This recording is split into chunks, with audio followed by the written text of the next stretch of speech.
श्री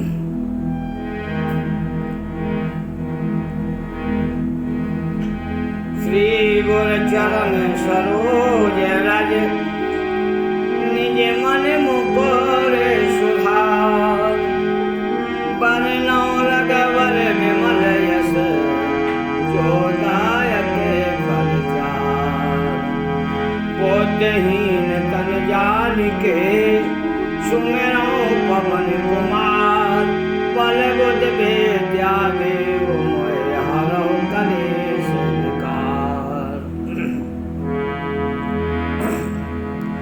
राम नाम लीनो नहीं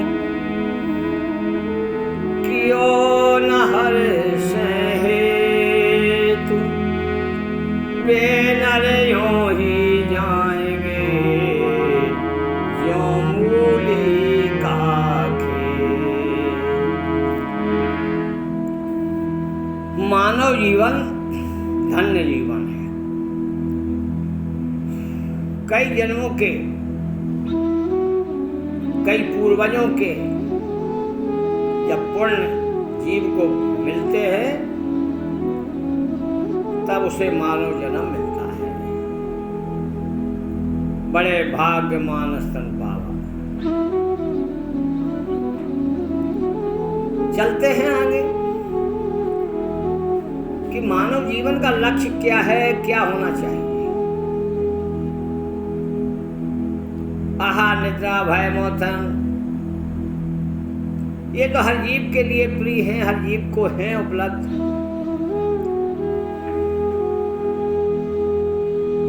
लेकिन मानव ऐसा क्या है जो विशेष है।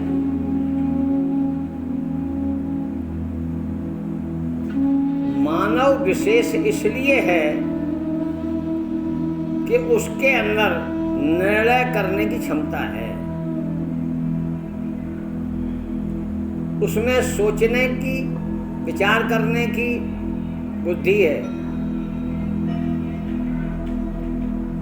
यों हित अनहित पशु पक्षी जाना, क्या अच्छा है क्या बुरा है ये सभी जानते हैं। लेकिन इन सब से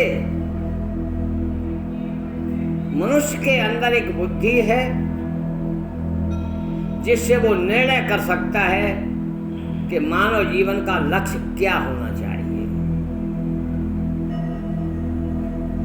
और लक्ष्य प्राप्ति के लिए ही हम सब प्रयासरत रहते हैं। भक्त लोग भगवान का लक्ष्य रखते हैं, भोगी लोग भोग का लक्ष्य रखते हैं। संसार जो है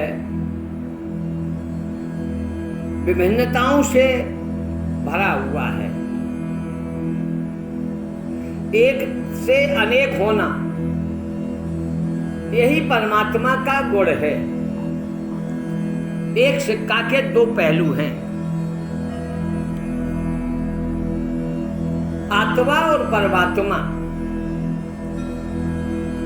कुछ लोग आत्मा को ही परमात्मा समझते हैं। कुछ लोगों का मत है कि नहीं, आत्मा अलग है, परमात्मा अलग है। अपना अपना मत मतांतर है। आत्मा साक्षी है, आत्मा स्वरूप,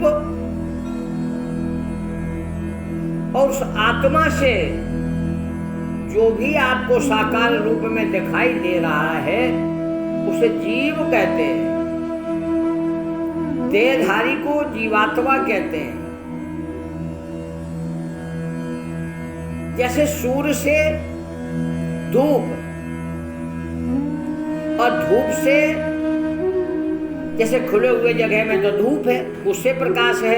लेकिन जो कमरा बंद है, जिस कमरे में धूप नहीं जा रही है, लेकिन फिर भी वो कमरा प्रकाशित है। वो काहे से प्रकाशित है?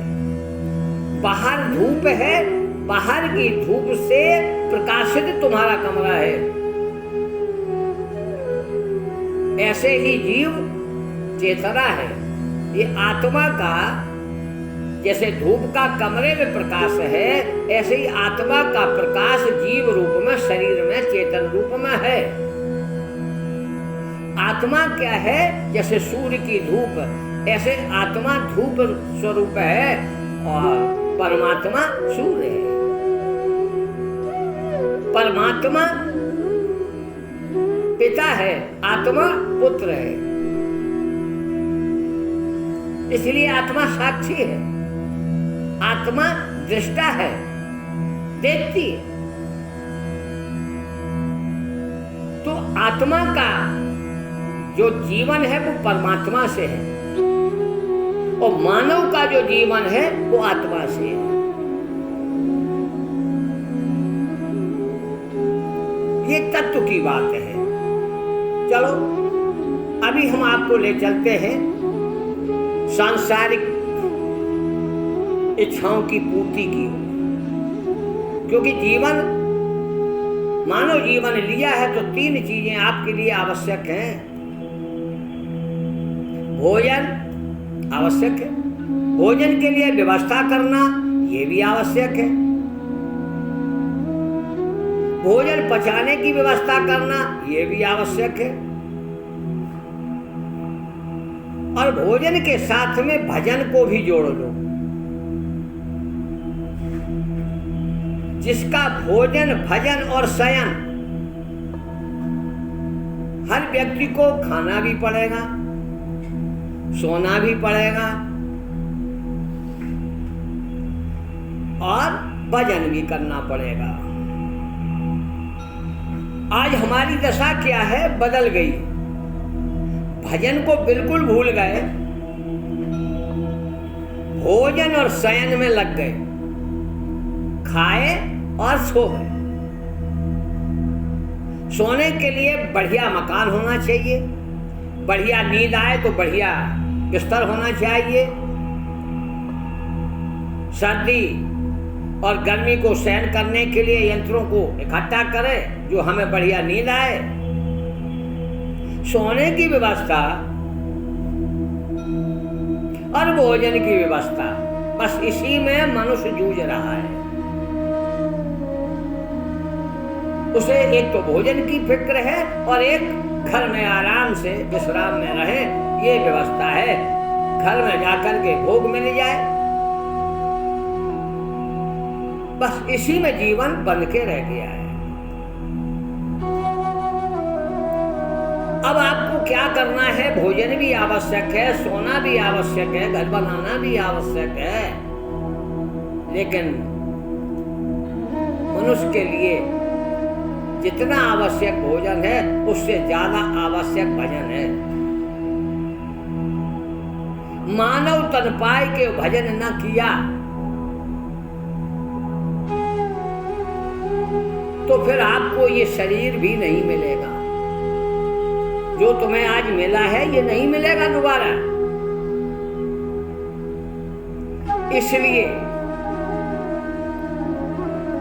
सकाम भक्ति भी करो और निष्काम भक्ति भी करो। आपको दोनों मार्ग अपनाना है। अभी एक सकाम भक्ति होती है जो हम किसी फल की इच्छा को लेकर के पूजा पाठ अर्चना करते हैं, वो सकाम भक्ति है। अनुष्ठान करते हमारा कार्य बन जाए, ये काम हो जाए, हमारा ये ग्रह शांत हो जाए, हमारी नौकरी लग जाए और हम अनुष्ठान बिठा देते हैं। हमारा ये काम पूरा हो जाएगा, सत्यनारायण की कथा कराऊंगा, कोई रामचरितमानस का पाठ बोल देता है। ये सकाम भक्ति है। सकाम भक्ति, जो भी आपका माला मंत्र अनुष्ठान करोगे, तुम्हारा कार्य पूरा होने के बाद वो पूजा का फल वहीं समाप्त हो जाता है, आगे आपको नहीं मिलता है, क्योंकि आपने किसी फल की इच्छा को लेकर के वो भक्ति की है। फल की प्राप्ति हो गई, काम खत्म हो गया। निष्काम भक्ति आपकी संचित होती है। निष्काम भक्ति संचित होती है और जैसे आपकी कमाई हुई राशि कुछ तो बैंक में जमा है, कुछ आपके पॉकेट में है। तो सकाम भक्ति पॉकेट में है और निष्काम भक्ति आपकी बैंक में जमा है, संचित है। ये जब चाहो तब इसको भुना सकते हो। तो आप भक्ति मार्ग में भी, ज्ञान मार्ग, भक्ति मार्ग, दो मार्ग हैं। मंत्रों के सहारे भी आप यात्रा कर सकते हो और एक भक्ति करके भाव बना के भगवान की प्रार्थना करते हो और भक्ति मार्ग में आगे बढ़ते हो। ज्ञान मार्गी भी संत है और भक्त मार्गी भी संत है। विद्या तो एक ही है, लक्ष्य तो एक ही है, परमात्मा। इनसे हटके मोक्ष मार्ग है। इस मार्ग में आपको कोई कर्म क्रिया नहीं करनी पड़ेगी। इस मार्ग में आप निष्कर्म होके, निष्कर्म होके ही जा सकते हो। लेकिन जहां संसार का मार्ग है, चाहे पृथ्वी हो, चाहे आकाश हो, चाहे गोलोक हो, चाहे शिवधाम हो, चाहे वैकुंठ धाम हो, हर धामों में तुम्हें कर्म करना पड़ेगा। जितना भी ब्रह्मांड है, पूरे ब्रह्मांड में देवी देवताओं से लेके किसी भी आप सूक्ष्म जगत, कारण जगत, महाकारण जगत, शून्य तक, शिवोहम तक, अहम ब्रह्म तक, अहम ब्रह्म भी आप बन गए। अहम ब्रह्म का भी, ब्रह्मास्मि, अहम ब्रह्म का भी ज्ञान हो गया, लेकिन फिर भी आप कर्म में बंधे हुए हो, क्योंकि वहां भी कर्म है। और पूरे ब्रह्मांड में आत्मा का ही बोलबाला है, पूरे ब्रह्मांड में आत्मा का ही शासन है। इसलिए गोस्वामी जी ने लिखा है कि हरि व्यापक सर्वत्र समाना, हरि व्यापक सर्वत्र समाना, प्रेम से प्रगट होए हम जाना, प्रेम से प्रगट होए हम जाना। जो हरि है, जो आत्मा है, इसको भगवान हरि ईश्वर आत्मा के ही नाम है। और ये पूरे ब्रह्मांड में व्यापक है। आत्मा व्यापक है और परमात्मा सर्वव्यापक है। आत्मा व्यापक है, परमात्मा सर्वव्यापक है।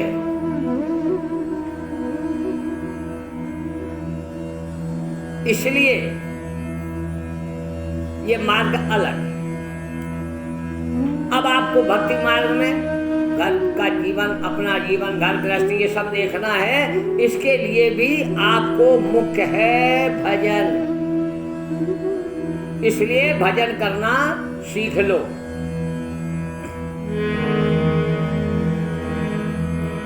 कि राम नाम के आलिसी,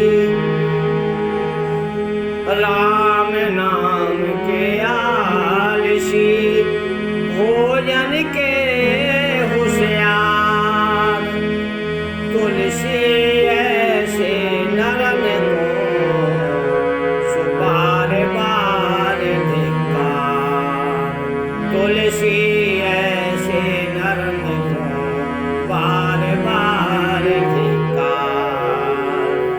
तुलसीदास जी कहते हैं, जो मानव तन पाए के हरि का भजन न करे, वो मानव जीवन ही बेकार है। जो मनुष्य तन पाके भगवान का नाम नहीं लेता, उसके हाथ का तो पानी भी नहीं पीना चाहिए, वो दुष्ट है। तो क्या करे? सत्संग करे। यदि उसके अंदर सत्ता है तो सत्संग करे। सत सुधरे सत्संगत पाई, पारस परस को दास पाई। लेकिन ध्यान रखना, सच तो सुधर जाते हैं। आप लोगों को कितने दिन हो गए, कितने सत्संगी आए और कितने चले गए। कुछ तो बदल गए, कुछ समझने की कोशिश कर रहे हैं, लेकिन आप ही लोगों में से ऐसे लोग भी आए, आप लोग जानते होंगे उन्हें, कि मूर्ख हृदय न चेत। सठ तो सुधर सकता है, लेकिन मूर्ख कभी बदल नहीं सकता। तो अपने सत्संग में देखो कितने मूर्ख लोग आए, ज्ञान एक सा दिया, समझाया सबको एक सा, लेकिन उन्होंने अपनी वृत्ति नहीं बदली। मूर्ख हृदय न चेत, चाहे गुरु मिले विरज सम, स्वयं ब्रह्मा समझाने आ जाए फिर भी मूर्ख नहीं चेतता।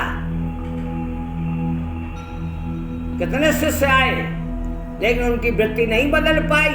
इनका क्या हाल होगा? बोले नरक में जाकर के इनको वो मार पड़ेगी जो इन्हें अपना क्या क्या याद आएगा, ये तो वही जाने। इसलिए यदि सठता छोड़ लो, सठ छोड़ करके सरल बनो, सहज बनो, दयावान बनो, क्षमाशील बनो। सत्संग से आपके अंदर सच के गुण आते, और सत्संग तो कर रहे हैं लेकिन गुण एक भी नहीं। पूजा तो राम की है, काम रावण के है। बने तो हनुमान भक्त हैं, चार चार नारियां हैं। कैसे तुम्हारी भक्ति सिद्ध होगी? अरे सुधर जाओ, सुधर जाओगे तो जीवन धन्य हो जाएगा। रमैया राम नमो नमः, रमैया राम नमो